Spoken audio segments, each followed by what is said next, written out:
La riforma ci permette di essere ancora più competitivi, essere più presenti nel territorio.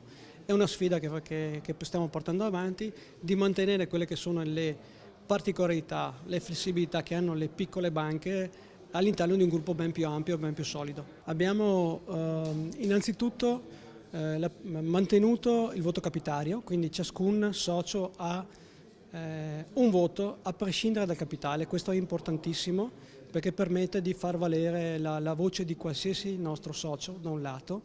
Dall'altro abbiamo cercato di fare in modo che la capogruppo possa attingere sul mercato internazionale.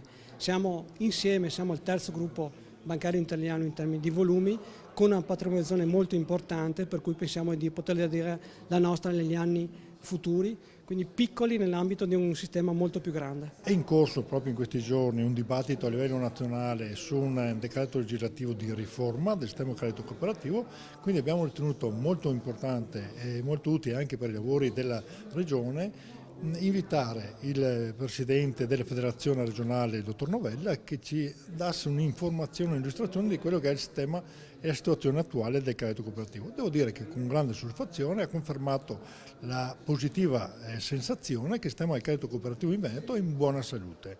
Ovviamente con qualche lato meno importante rispetto ad altre situazioni, ma credo che oggi ci siamo resi conto che se c'è una banca in Veneto che sta lavorando per il Veneto, per i cittadini veneti, è proprio il sistema del credito cooperativo. Oggi ci hanno segnalato alcuni elementi di possibile correzione.